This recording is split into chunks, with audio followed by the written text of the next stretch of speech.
හරි. හා. අද අපි කතා කරන්නේ මේ වීඩියෝ එකෙන් 2025 A-level paper එකේ අහලා තියෙන ධාරා විද්‍යුතයේ ප්‍රශ්න ටික. හරි? හා. අපි බලාන ගියාම MCQ paper එකේ අපිට පේනවා 6 වෙනි ගාන. ඉතින් මේ 6 වෙනි ගාන තමයි ධාරා විද්‍යුතෙන් අහලා තියෙන්නේ. හරි? අපි දැන් මේක හදන්න තමයි යන්නේ. යම්. අපිට කියනවා 2025 අපි දැන් හදන්නේ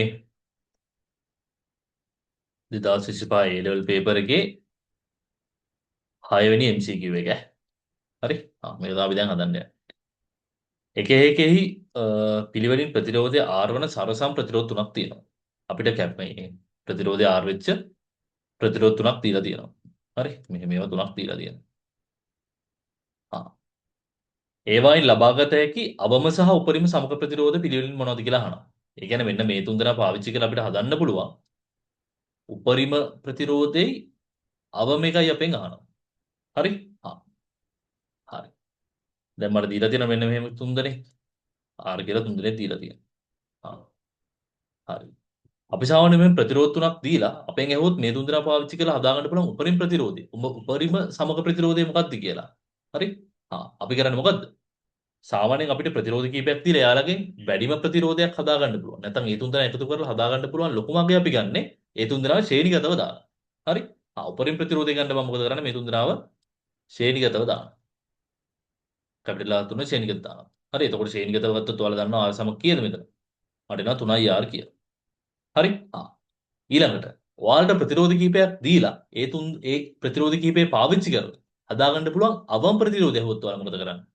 ඔයාලා කිව්වොත් ඒ තුන් දෙනාගෙන් අවම ප්‍රතිරෝධයක් හදන්න කියලා. ප්‍රතිරෝධය අඩු කරගන්න ඕන නම් එහෙම නැත්නම් අවම ප්‍රතිරෝධයක් හදාගන්න ඕන අපි කරන්නේ මොකද්ද? ඒ ප්‍රතිරෝධ ටික දානවා ශ්‍රේණිගතව. හරි? අපි සමාන්තරගතව දානවා. අපි අවම ප්‍රතිරෝධය හදාගන්න මොකද අපි කරන්නේ? ඒ තුන් දෙනා දානවා සමාන්තරගතව. ශ්‍රේණිගත දැම්මොත් වැඩි වෙනවා. සමාන්තරව දැම්මොත් ප්‍රතිරෝධය අඩුයි. එහෙම දාන්න. මෙහෙම දැම්මම මට එනවා R සමක මොකද්ද? 1ට R සමක සමානයි සමාන්තරගතනේ. 1ට R ධන 1ට R ධන 1ට R.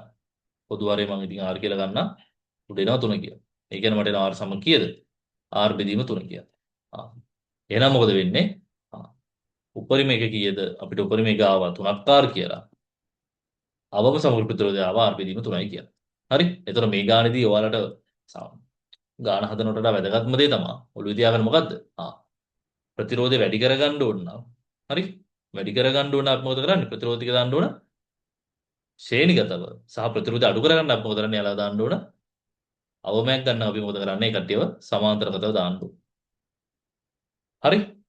ඔන්න ඔක තමයි ඉතින් මේ 2016 6 වෙනි ගාන හදන එක. එතකොට අපිට එනවා ඉතින් අපේ උත්තරේ කීයද?